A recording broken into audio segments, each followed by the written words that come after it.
Review of the లగ్గం movie review Telugu. Director name Ramesh చెప్పాల. లగ్గం మూవీ క్యాస్ట్ సాయి రోనక్, ప్రజ్ఞాన్ నగ్ర, రాజేంద్ర ప్రసాద్, రోహిణి. మిగతా రిమైనింగ్ క్యారెక్టర్స్ కూడా ఉన్నాయి. అవి డిస్కషన్ చేయాల్సిన అవసరం అయితే లేదు. చాలా మంది కమెడియన్స్ కూడా ఉన్నారు ఈ మూవీలో అయితే.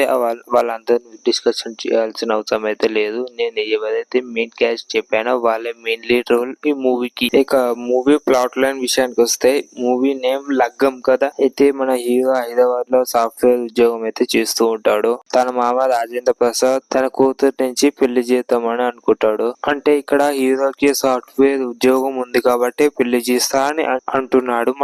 తన కూతురికి పెళ్లి అంటే ఇష్టం లేదు. ఎందుకంటే తనని అందరూ ఒకేలా చూస్తూ ఉంటారు, ఏంటంటే జాలి పడుతూ ఉంటారు అని చెప్పేసి అంటూ ఉంటారు అనమాట. అందువల్ల హీరోయిన్ కి జాలి చూపించే వారిని చాలా కోపంగా చూస్తూ ఉంటది. జాలి చూపేవారు ఎవరైతే ఉంటారో అస్సలు ఇష్టపడేది అనమాట. రాజేంద్ర ప్రసాద్ అయితే పెళ్లి చూపుల కోసం అయితే వెళ్తాడు. వెళ్ళిన తర్వాత అన్ని సంబంధం కూడా ఖాయమైతుంది అనమాట.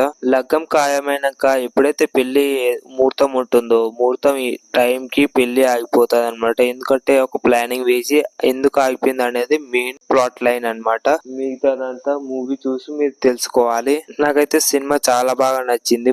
సినిమా అయితే మన ఓల్డ్ డేస్ పెళ్లిళ్ళు ఏవైతే ఉన్నాయో లగ్గాలు, అవి చాలా బాగా ఉంటాయి. అండ్ ఇప్పుడు కూడా పెళ్లిళ్ళు కూడా చాలా బాగున్నాయి. సాంప్రదాయాన్ని బట్టే సినిమా పెళ్లిళ్ళు అయితే చేయడం జరుగుతుంది. అదే కాన్సెప్ట్ ఈ మూవీలో కూడా తీసుకున్నారు. నాకు చాలా బాగా నచ్చింది సినిమా అయితే. ఫస్ట్ హాఫ్ ఒక 20 minutes బోరింగ్ అనిపిస్తుంది. దాని తర్వాత మెయిన్ మొత్తం విలేజ్ లోకి అయితే వెళ్ళిపోతుంది. అసలు పెళ్లి ఎందుకు ఆగిపోయిందంటే, మన హీరోకి ఉద్యోగం పోతుంది. ఉద్యోగం పోయినందుకు మన రాజేంద్ర ప్రసాద్ పెళ్లి సంబంధం చెడగొడతామని చూస్తాడు. అది ఎందుకు చెడగొడతాడు, ఉద్యోగం ఎందుకు మానేస్తాడు మన హీరో అనేది మెయిన్ స్టోరీ లైన్. ఒకసారి మీరు చూడండి, మీకైతే నెక్స్ట్ లెవెల్ అనిపిస్తుంది.